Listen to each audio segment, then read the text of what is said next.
ইরানের নবনির্বাচিত president Masoud পেজেকশিয়ানের সামনে সবথেকে বড় চ্যালেঞ্জ হতে পারে হিজাব সংক্রান্ত যে প্রতিশ্রুতি তিনি দিয়েছেন তা রক্ষা করা।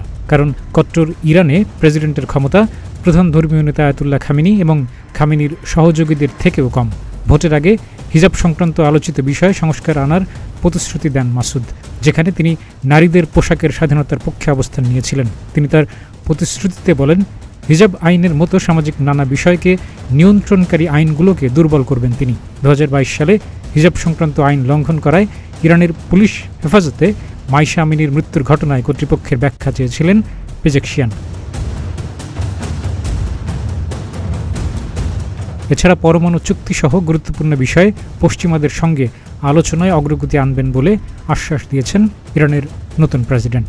ইরানের সঙ্গে 2015 সালে পরমাণু চুক্তি করে জাতিসংঘের নিরাপত্তা পরিষদের 5 স্থায়ী সদস্য সহ জার্মানি, যে চুক্তিতে ইরান পরমাণু কর্মসূচি সীমিত করার সিদ্ধান্ত নেয় এবং ইরানের এই সিদ্ধান্তের কারণে দেশটির উপর থেকে পশ্চিমা অবরোধ কমে যায়। তবে 2018 সালে তৎকালীন মার্কিন প্রেসিডেন্ট ডোনাল্ড ট্রাম্প চুক্তি থেকে যুক্তরাষ্ট্রের নাম প্রত্যাহার করে ইরানের উপর অবরোধ আরোপ করেন।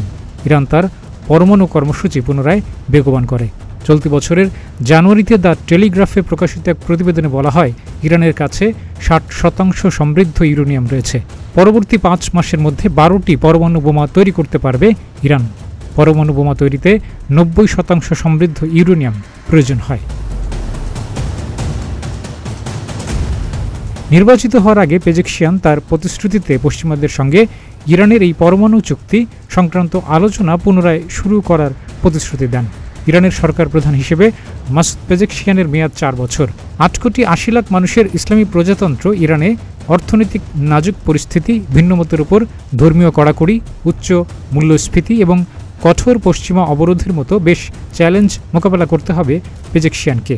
ইরানের পরমাণু সমৃদ্ধকরণ ইস্যুতে যুক্তরাষ্ট্রের সঙ্গে উত্তেজনা এবং ইসরায়েল হামাসের যুদ্ধ সংক্রান্ত পরিস্থিতিও মোকাবেলা করতে হবে তাকে। 5 নভেম্বরের মার্কিন প্রেসিডেন্ট নির্বাচনে যে প্রার্থী বিজয়ী হবেন তার সঙ্গেও বোঝাপড়া করতে হবে ইরানের নতুন প্রেসিডেন্টকে। কারণ বর্তমানে পরমাণু বোমা তৈরির অনেক কাছাকাছি অবস্থানে পৌঁছে গেছে ইরান। মধ্যপ্রাচ্যে যুক্তরাষ্ট্রের মিত্র ইসরায়েলের বিরুদ্ধেও যুদ্ধরত সশস্ত্র গোষ্ঠীকে সমর্থন দিয়ে যাচ্ছে ইরান। এই বিষয়গুলো যুক্তরাষ্ট্র ভালোভাবে নেবে না। বৈদেশিক নীতি ও যুদ্ধ সংক্রান্ত বিষয়ে ইরানের প্রেসিডেন্টের ভূমিকা রাখতে হয় বৈশ্বিকভাবে। তবে ইরানে এ ধরনের গুরুত্বপূর্ণ সিদ্ধান্ত সর্বোচ্চ নেতা এবং রেভলিউশনারি গার্ডের মতো অনির্বাচিত সংস্থার সঙ্গে সম্পৃক্ত। সেন্টার ফর ইন্টারন্যাশনাল পলিসির একজন বিশেষজ্ঞ মনে করেন, নির্বাচনের মাধ্যমে ইরানের অভ্যন্তরীণ এবং বৈদেশিক নীতির অগ্রাধিকার, গুরুত্ব এবং কৌশলের পরিবর্তন হয়তো আসতে পারে, তবে মৌলিক পরিবর্তন খুব একটা সম্ভব নয়। ইরানের ক্ষমতার বর্তমান কাঠামোতে প্রেসিডেন্টের একার পক্ষে বড় ধরনের সংস্কার করা সম্ভব নয়। ইরানের অতিরক্ষণশীল গার্ডিয়ান কাউন্সিলের অনুমতি ছাড়া প্রেসিডেন্ট নির্বাচনের প্রথম দফায় অংশ নেওয়ার সুযোগ নেই সেখানে। এজন্য ইরানের এই নির্বাচনকে সুষ্ঠু হিসেবে বিবেচনা করা হয় না। 6 কোটি 10 লাখ ইরানি ভোটারের অনেকেই নিজেদের পছন্দের প্রার্থী না পাওয়ায় ভোট দেননি। এবার 80 জন আবেদন করেছিলেন প্রেসিডেন্ট নির্বাচনে অংশ নেওয়ার জন্য। সেখান থেকে মাত্র 6 জনকে অংশগ্রহণের অনুমতি দেওয়া হয়। এছাড়া কোনো নারী প্রার্থীকে অংশগ্রহণের সুযোগ দেওয়া হয়নি।